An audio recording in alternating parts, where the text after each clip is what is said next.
அது எங்கெங்கேயோ செட் ஆயிடுச்சு. மகாராஷ்டிராலலாம் அந்த மாதிரி ஒரு கட்சியை துக்குடா ஆக்கி காணாமல் போக வச்சுறாங்க, எல்லாம் பண்ணிட்டாங்க. அவனானப்பட்ட மோடியால் கூட இவர் கட்சியிலேருந்து எத்தனை இடி, எத்தனை income tax raid, ED raid, income tax raid, NIA raid, ஒன்றும் பண்ண முடியல. ஒன்றுமே பண்ண முடியல. இவரை ஆட்சியை கலைக்கவும் முடியாது, ஆட்சியை உடைக்கவும் முடியாது, கட்சியை உடைக்கவும் முடியல. பெரிய பெரிய சீனியர் மினிஸ்டர்லாம் தூக்கி போட்டு பந்தாடி பார்த்தாங்க. நீ ஒரு 40 எம்எல்ஏ எழுத்துக்கு இந்த பக்கம் வான்னு. நடக்கல. ஒரு ஆளாலே முடியல. கட்சியே உடைக்க முடியல, ஆட்சியே கலைக்கிறது இல்லை. ஒன்றுத்துக்காச்சும் ஒரு ஏதாவது பண்ண முடியுதான்னா எந்த வகையில் எதுவுமே பண்ண முடியல. அவர் காட்டில் மழைங்கிற அளவுக்கு அவர் பாட்டுருக்கார். 2026 வரைக்கும் அவர் தான் சிஎம். ஆனானப்பட்ட மோடியே அவர் கட்சியை உடைக்க முடியாமல் என்ன பண்ணுறாரு, கூட்டணி சேர்க்கறதுக்காக 2026 இத்து போன கட்சியெல்லாம் இருக்குது, காணாமல் போனதெல்லாம். 40% ஓட்டு வாங்கின கட்சியெல்லாம் இப்போ 10-18% ஓட்டுக்கு குறைஞ்சி போன கட்சிங்களாம் இருக்குது. அந்த மாதிரி இருக்கிற கட்சியெல்லாம் மிரட்டி எல்லாம் ஒன்று சேர்த்து ஒரு புதுசாக ஒரு கூட்டணி அமைச்சாதான் உண்டு.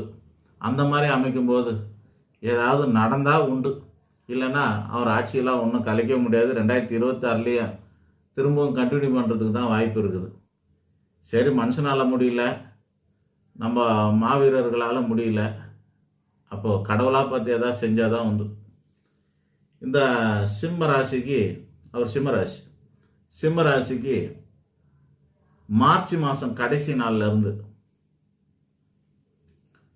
ஒரு 45 நாளைக்கு ரொம்ப பாதிப்பு இருக்கு எல்லா சிம்ம ராசிக்கும். அந்த வகையில்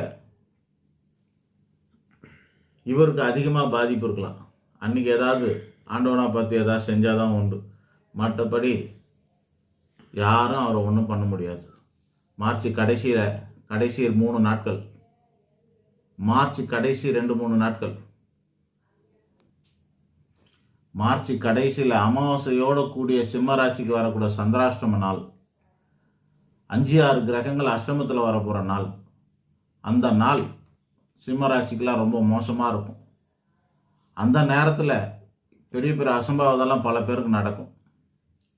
அந்த மாதிரி இயற்கை ஏதாவது பண்ணாதான் உண்டு ஒழிய வேறு யாராலையும் இயற்கையை ஏதாவது பாதிச்சுதான் உண்டு ஒழிய எந்த கட்சிக்காரங்களாம் எந்த கட்சி தலைவராலையும் அல்லது மத்திய அரசாலையும் அல்லது ஏதாவது ஒரு கோர்ட்டாலையும் இவரை எதுவுமே பண்ண முடியாதுங்கிறது மட்டும் உறுதியாக சொல்லிக்கிறேன். நன்றி, வணக்கம்.